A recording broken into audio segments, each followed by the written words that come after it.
I played Elden Ring, but every time we beat a boss fight, the game gets 20% faster. And just to make things more interesting, it's an all remembrances run. So with 15 remembrance barrels and a bunch more mandatory bosses, by the end it's going to be at least 5 or 6 times faster. And yeah, even the field bosses speed up the game. If it has a big health bar on the bottom of the screen, it's a boss. But how do you know that I didn't just play the video faster? Well, first of all, I think that I deserve a bit more trust than that, but the whole run was recorded live, so you can subscribe to catch them in the future. Naturally, the beginning of the game was just setting up the character without being able to fight anything, so we'll fast forward it. But we have two possible approaches. We either do the easy bosses first, so that we can get stronger, but this means fighting the hard bosses while the game is too fast, or we can fight the hard bosses first, but at a really low level. I believe things will get out of hand quickly, so I chose the latter, but I still needed some levels, so I went to kill Greyol. That is a bit strange, since the game considers it a boss in the game files, but it doesn't actually have a health bar. More on that later, but for now it made the game 20% faster. And I went to fight Radahn for the first boss fight, as any sane gamer does. I allowed myself to use NPC summons, because I know I'll need them later on when the game gets too fast, as it's almost impossible. But the fight was still hard, because I am at a really low level and the increase in game speed isn't that big, but it's enough to mess with my muscle memory, so I got hit by basically all of his attacks. After a while I got used to the timings, and by that point it only took a couple of tries to take him out. Mostly because you can summon a million people in this fight to take the heat off of you. This was recorded live, and this means that sometimes chat can convince me to do stuff, even though it's not what I would call the best approach to the run. You see, to get into the capital and proceed towards the hardest bosses, we have to collect 2 runes. One was from Radahn, the other one is from either Godric, but it means defeating Margit first, Renalla, that has the Red Wolf, and Rykard, that has an Apostle. So each one of them increases the game speed by 40%, since it's 2 bosses. But since the latest patch, we can do Varres quest offline, and this quest only requires you to have 1 rune, so we can do all the steps in this quest that don't require boss fights, and we can get to Mohgwyn's palace. Then we can do all the steps in Yura's quest to get the Purifying Crystal tier early, since we need that item to have a fighting chance against the Lord of Blood. Because yes, we are doing Mohg as the second boss fight in the game, since he has a rune that we can use to get into the capital and there isn't a boss before him, so it will only get 20% faster. The problem is that this is the 3rd hardest fight in the game according to the amount of runes we get, but I'm sure it's not going to take me that long. I'm going a bit insane, I think. I feel like a Bloodborne character at the moment. During all these trials we had a poll in chat, because Greyol is considered a boss in the game file but doesn't actually have a big health bar in the bottom of the screen. That was my main criteria, and most people decided that it wasn't a boss fight, so we removed that 20% speed increase, but there aren't going to be any more recaps like that in the run. I had to change strategy a couple of times to figure out how to defeat him, but the most successful one was taking the Hoarfrost Stomp weapon art, so that the katana deals both bleed and frost damage, since it scales with the boss's HP and not with our poor stats, and using the Dragon Rot incantation, that deals the same amount of damage even if we have a 0 level talisman and we barely meet the requirements. A full rot does a little less than half his HP, so we want to first use the sword in melee, and we want to damage him as much as we can while keeping him barely in phase 1, and we don't want to be too aggressive because we easily take a lot of damage, since defense in this game scales also with your level and we definitely shouldn't be here, but at the same time we don't want to be too scared, because we deal most of our damage with frost and bleed, and the build up decreases over time. When he's at about half HP we can use the rot. It will most likely take 2 charges to proc it, but if we are lucky 1 will be enough. Now he will heal back up for a lot, but the rot deals about half of his total HP, so we only need to take the last quarter down, give or take. He is much more aggressive and we can't run away from him since he's faster than us, so all we can do is fight. His attacks will almost one-shot kill us every time, since he even gets a 20% damage buff if either me or him bled in the last 60 seconds, and like they are a little faster than they are supposed to be, so it's not hard to follow them, but it messes with my muscle memory. That said, apparently if you can do this fight for more than 3 hours without losing your mind and without giving up, you will beat him at some point. Who would have thought? But I mean, this was the hardest fight in the run, right? Right? The speed increases, and we can go to the capital since we now have 2 shards. I tried doing the cheeky sentinel kill from behind, but either it doesn't work with the rot or I am bad at the game. But it still fell first try, since it's probably weaker than Mohg. Right after the sentinel we have to fight Phantom Godfrey, and I'm starting to feel the speed increase. We can still follow what's happening, but it's becoming more and more hectic. He isn't super hard and I know the fight quite well, so we take him down first try, but mostly because we got a bunch of runes from Mohg and we can easily trade damage. All this to say that I'm really worried for the next fight against Morgoth, and I should probably be worried. I quickly realized that if I want to win I have to play as dirty as I possibly can in this challenge, so not only I summoned Melina, but I even used the Rotten Breath. We need summons or spirit ashes in this run because as the game goes faster, only they will be able to follow the boss around, so might as well use them now, and we need the Rotten Breath because it's broken, so why not? After that, we hope Melina deals enough damage and doesn't die right away, so occasionally we get in to get the aggro and let her heal. Thankfully we can just run away and we should be able to avoid him. After the rot ends, someone needs to clutch in order to win, and thankfully this time it didn't have to be me, because Melina decided that she had enough and hit like 6 attacks while having the aggro at literally 0 HP.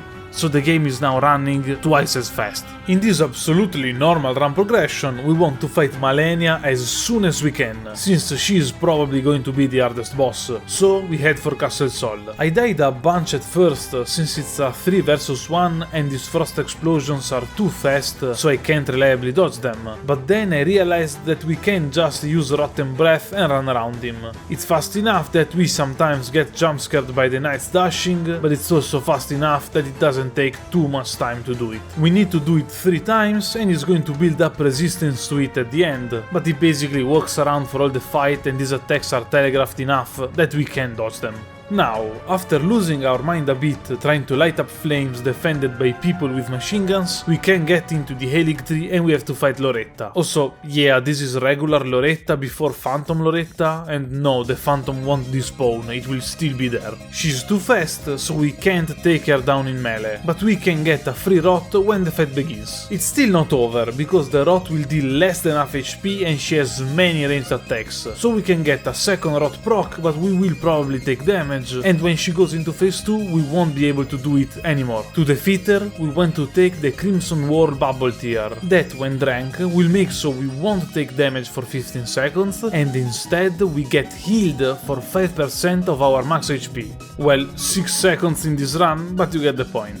So when she goes into phase 2, we drink it and we rush in. We don't care if we get hit since we won't take damage and we just spam attacks. We should be able to hit her enough to proc freeze or bleed once. And if we get lucky, it's just enough damage so that the rot will take her down. And I mean, she still shoots enough projectiles to be a Toho enemy, so it's not like it's easy now, just doable. And with 240% game speed, we now have to fight Malenia. And I believe that this is the lowest possible speed you can get here without glitches. And it didn't take me long before realizing that this is definitely not doable with this strategy. And for sure if I stayed here for 40 hours, maybe I could have pulled it off. Or like, there are without a doubt people better than me that can do it.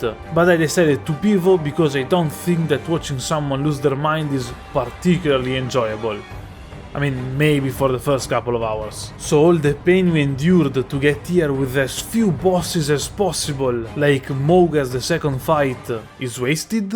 I mean, basically yes, but I don't know if I could have gotten here without them, so who knows. To change strategy, we head for the academy, where we can delete the wolf even though he's pretty fast, and we have to fight Renala next, but we are so much stronger than we are supposed to. So even if the game is really fast and we can't quite dodge attacks reliably, she still falls in a matter of seconds. I'm going in this route because I believe that we need sorceries to be able to defeat Malenia, so our next step is taking Comet Azure. No need to fight for it, we just ride around at 90 miles per hour for a bit, and then we have to defeat an ulcerated tree spirit to get a tier that gives us infinite focus for 12 seconds, so like 4 seconds actually. And remember that it's still a boss even if it's a field boss, so it makes the game faster, but I believe it's worth it. Then there was this section where I lost half an hour trying to jump on roofs with the game 3 times as fast, but like, let's just ignore my pain and just know that I easily got Night Comet. Also, we got a tier that gives plus 10 intelligence, because the one that improves magic damage is after a boss fight, but who cares, let's just see the fight. We want Night Comet because she can dodge every spell we use, but the comet is invisible, so she won't try to dodge and just take it head on. When she gets hit, she will double dash towards us, but if we just run away in phase 1, we only have to dodge some waterfowl dances, sometimes 5 of them, sometimes just 1. They are 3 times as fast, so it's not like the easiest thing to do, but if we get a good rhythm, we can do it reliably. To get a good rhythm, you have to die in this fight like 50 times though. To even begin fighting phase 2, we need to instantly roll backwards 6 times, because she comes down too fast with the flower and else we can't dodge it consistently, whereas this way we can avoid it, like 70% of the time. Then we drink the flask and get some free damage in with Comet Azure, but we switch back to Night Comet for the rest of the fight. Running away now is not as easy, because she's much faster and will chase us around, so we'll have to actually fight. We still want to be at a distance, because this way she will sometimes stop and walk and we can hit her there, since the only other openings we have are after we dodge attacks. And for what I've seen, we basically can never double cast, since she will jump or dash around and avoid the second comet. You probably noticed that I'm not wearing armor, and this is not just to flex my awesome body, but it's because if you are lightweight, rolls cover much more distance, and most of the times here we can't reliably dodge and I-frame through her attacks. We just spam them and hope we are far away enough, so I'd say that light load is almost mandatory. And this is how I beat Malenia at 3 times the normal speed, in solo, below level 100. I was like marginally happy when that happened. Oh, your strength! Extraordinary! Hey, slow there, bucko, this is a kids-friendly channel. Now we can't quite say that we have it in the bag though, because we still have to fight Radagon and it's going to be a nightmare, but we are halfway there. And while it may look like we just want to go to the final boss as fast as we can, we need to make a small detour first. In the hole in the ground left by Radahn at this point 10 hours ago, we can fight the Mimic Tier, and right after that we can get the Mimic Tier Ash, because there isn't a better man for the job than myself, and this version of me is on 6 different stimulants able to follow enemies around at 5 times the normal speed. We then did a part of Alexander quest. Apparently you can just meet him at the worm fight ignoring the lizard, and we can go for the fire giant. Since we summon Alexander from inside the fog, he won't increase the boss's HP, I believe, and we can even use the Mimic Tier. Understanding what's happening in the fight is kind of hard, but thankfully we can aim at the ankle, and we have the boys with us that will draw the aggro most of the time, so we just have to spam attacks. In phase 2 we get one shot killed by most of his attacks, and they are either too fast to dodge or blow up half the map, so we start with a little prayer and hope for the best, but our damage is really good and we can aim for the head, so it shouldn't take more than a couple of trials. I mean, crossing the chain after the boss was harder than the fight. After this we have to fight everybody's favorite boss, the Godskin duo, but this time I can bring a couple of friends to make this a 3 vs 2, to make them experience how being outnumbered feels like. The biggest problem was the roll attack from the big one, that absolutely deletes us, but we have a special tech to win. The Mimic Tier can use any equipped items you have how many times it wants, except for the flasks. So if we have a sleep pot and a raw meat dumpling, it will spam pots and heal itself for days. I mean, the AI sucks, so it will sometimes start off with a dumpling to poison itself, but it's better than being alone. Then someone in chat said that if you line them up and use Comet Azure, you deal a lot of damage, and yeah, they are probably right. And this was with Bernal summoned, so they have more HP than normal. We got bounced on a broken pillar by the wheel attack, so we survived that, and then we just have to spam some more comets. And by that I mean that we survived another wheel with 1 HP. So like, did I get insanely lucky here? Yeah, but I still won, so who cares? I'll drop a GG's in chat. Now, at 380% speed, we have to defeat possibly the fastest boss in the game, Maliketh. And like, it went as well as you can imagine. The Beyblade fight is true to its name. For this fight I have to thank chat again, because this time one guy came out with an insane strat. I previously got the Shabriri's Woe talisman, that attracts more aggro from the enemies. So what we can do is get into the fight with the Woe equipped, summon the Mimic, remove the Woe and fight. This way, phase 1 quickly falls, as usual, but in phase 2 the Mimic will be mostly focused since it has the Woe. We will still get aggroed and attacked, so we need to dodge some attacks or at least survive them, but the Mimic will have most of it.